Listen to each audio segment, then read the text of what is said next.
মানব সেবা এটা যে কতটা গুরুত্ব এটা কিন্তু কোরআনের দিকে তাকালে আমরা পাই, তাই না? পবিত্র কোরআনে আদেশের আয়াত আছে 1000, কোরআন যারা কি গবেষক তারা বলেছেন নিষেধের আয়াত আছে 1000, পরোপকার মানে মানব সেবার আয়াত আছে 1000।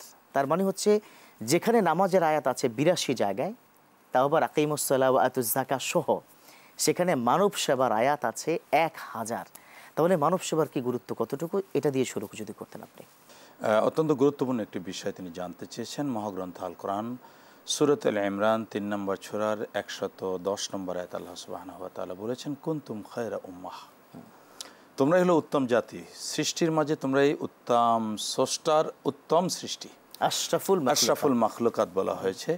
তো এই জন্য আল্লাহ নিজেই বলেছেন তোমরা হলো উত্তম জাতি, তোমাদেরকে তৈরি করা হয়েছে মানবতার কল্যাণের জন্য। মাশাআল্লাহ, মানবতার কল্যাণ, যে পৃথিবীর সৃষ্টির মাঝে মানবতার কল্যাণ করবে, এটা হলো আল্লাহ তাআলার পক্ষ থেকে তার প্রতিনিধিত্ব করা। মাশাআল্লাহ, আল্লাহ সুবহানাহু ওয়া তাআলা তিনি বিশ্ব মানবতার মহাকল্যাণে পৃথিবীর সব কিছুর মহান স্রষ্টা।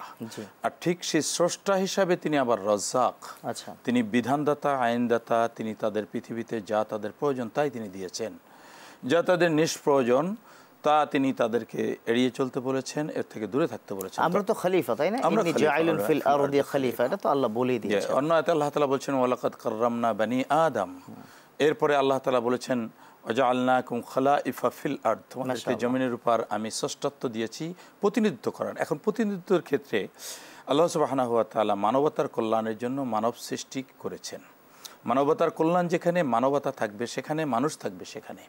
কিন্তু দেখা গেছে যে এই মানুষ আল্লাহ সুবহানাহু ওয়া তাআলার দরবারে এই মানবতার সেবা যদি করে তাহলে সে আল্লাহ তাআলার দরবারে ফেরেশতার চেয়েতেও উত্তম, অনেক মর্যাদা। আর যদি এটা না করে তাহলে সে অদম হয়ে যাবে।